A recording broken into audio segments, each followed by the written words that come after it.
Jika orang berpenyakit lahiriah, maksud penyakit lahiriah itu darah tinggi, kencing manis, kena bisul dan sebagainya, mestilah dicari doktor yang bertauliah dan yang berlesen untuk mengubatinya.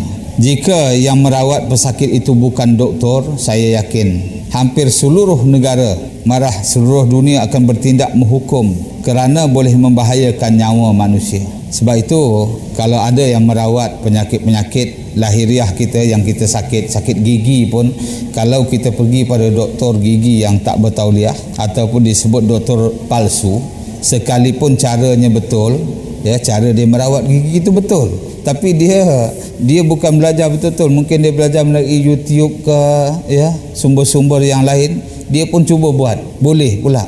Yang itu boleh membahayakan.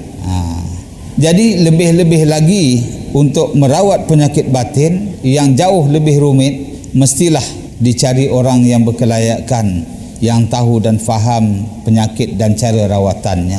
Bila saya sebut penyakit batin dalam kitab ini, maksudnya bukan penyakit lemah tenaga batin, ya, yang kita semua tahu. Disebut penyakit batin maksudnya penyakit-penyakit hati, mazmumah, penyakit-penyakit yang tercela, yang terkeji, yang ada dalam hati. Yang itulah dimaksudkan dengan penyakit batin, seperti sombong, seperti riak, seperti ujub, seperti bakhil, seperti pemarah. Itulah penyakit-penyakit batin. Jika merawat penyakit yang lahir pun susah, payah, beribu kali lebih payah merawat penyakit batin. Nak merawat kanser pun susah, nak merawat HIV pun susah, nak merawat penyakit-penyakit seperti sakit jantung, kencing manis, darah tinggi pun susah. Ini kan pula nak merawat mazmumah, nak merawat sombong, nak merawat sum'ah, nak merawat gila pangkat, gila puji, gila kuasa dan sebagainya. Lebih-lebih lagi lah susah. Kerana itu manusia perlu dirawat anggota batinnya, itu akal, nafsu dan hati. Itu anggota batin. Kenapa saya katakan tiga perkara ini, akal, nafsu dan hati, itu anggota batin. Siapa boleh nampak akal? Orang kata, "Boleh Ustaz, akal ni kat otak ni." Otak hanya alat yang berfungsi untuk akal. Di mana letaknya akal? Tak dapat. Ya, tak nampak kita. Ataupun nafsu, di mana nampaknya? Tak nampak. Hati juga tak nampak. Bila disebut hati di sini, bila saya kata hati yang batin, bukan maksudnya hati yang boleh kita bedah-bedah, yang boleh kita pegang-pegang itu, yang boleh dirawat oleh doktor, yang boleh nampak ataupun disebut sebagai liver itu bukan hati yang itu. Hati yang ini hati yang ada perasaan, hati nurani, yang perjalanannya sangat halus dan seni. Di zaman ini amat susah nak dicari klinik mengubat penyakit batin, penyakit mazmumah. Adakah pernah jumpa? Saya kata sangat susah nak jumpa, tapi adakah tuan-tuan pernah jumpa satu klinik, satu hospital untuk mengubat penyakit sombong? Ada. Malah sombong itu tak dianggap penyakit oleh kita hari ini. Atau hospital nak mengubat penyakit gila pangkat, gila puji, gila kuasa pun tak pernah kita jumpa. Jadi bukan saja amat payah nak dicari, malah jarang orang sedar yang dia sedang mengalami penyakit. Kalau ada yang sedar, nak mencari perawatnya pula payah. Jadi ada orang yang sedar dia ada penyakit sombong, nak rawat macam mana ni? Dia ada gila pangkat ataupun dia ada bakhil. Nak rawat bakhil ni, nak rawat penyakit kedekut ni macam mana? Ada penakut misalnya, nak rawat penyakit penakut ni macam mana? Yang itu yang susah. Ya. Dah tahu ada penyakit dalam hati, nak cari tukang rawatnya pula, ya Allah, punya susah. Siapalah nak merawat penyakit?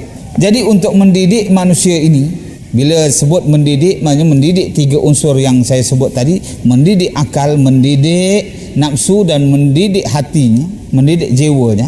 Mendidik manusia tidak cukup hanya memberi ilmu seperti yang dilakukan oleh para ustaz, guru, cikgu atau muallim. Apa saja istilahnya, kalau sekadar guru itu memberi ilmu sahaja.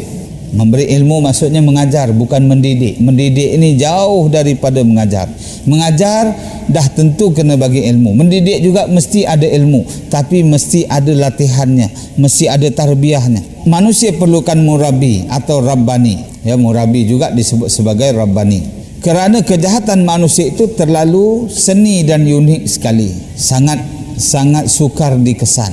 sombong misalnya. Siapa yang sedar?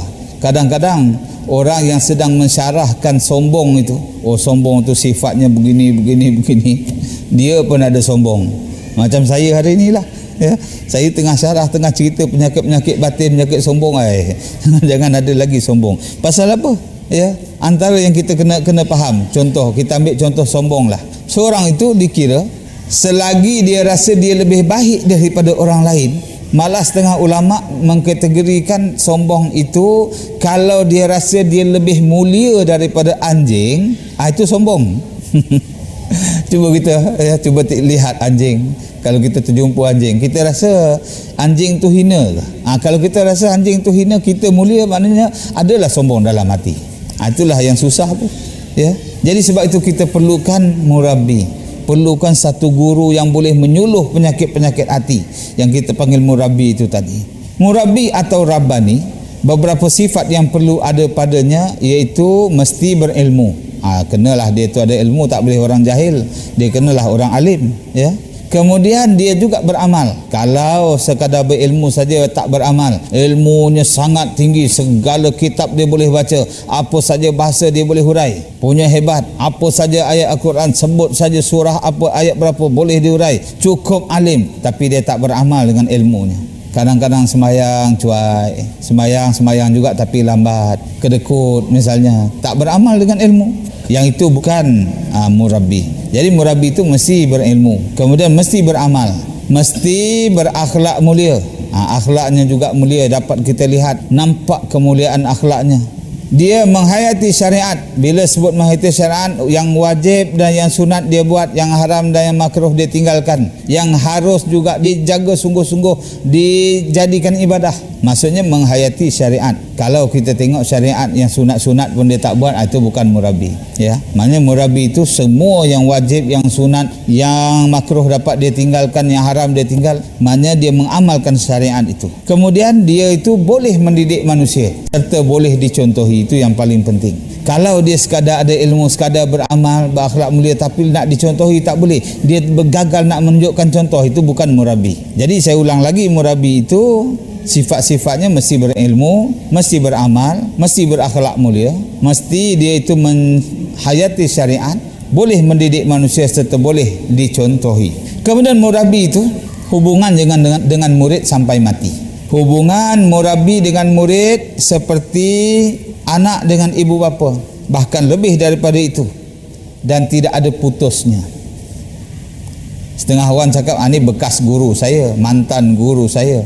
Guru mana ada bekas, ya. Guru lah, ya, yang dikira akan menjadi guru selama-lamanya sampai mati. Tapi ada guru yang sekadar mengajar saja, tetaplah guru walaupun dia mengajar satu huruf, satu perkara saja. Guru lah tu. Tapi guru yang murabbi ni tadi, yang mendidik itu, dia sampai mati, sampai bila-bila. Yang dia itu sentiasa memantau, menjaga kita, melihat tingkah laku kita. Kalau ada nampak salah silap, kita dah mula jauh daripada Allah, dia ingatkan, dia bimbing kita, dia tunjuk, dan kita boleh merujuk pada dia. Lebih daripada hubungan ibu dan bapa. Kerana apa? Ibu dan bapa mungkin membawa kita, menjaga anaknya sekadar yang lahiriah saja, makan minumnya saja, pakaian tempat tinggalnya saja, keselamatannya saja. Keselamatannya sekadar keselamatan atas dunia saja. Tapi murabbi ini, dia menjaga muridnya sampai ke akhirat. Soal-soal akhirat, soal keselamatan selepas mati, dia sangat-sangat bimbang. Kalau murid itu tak berjaya selamat di alam barzah, tak berjaya selamat masuk dalam syurga di akhirat nanti, dia sangat bimbang kalau murid itu masuk dalam neraka. Itulah murabbi.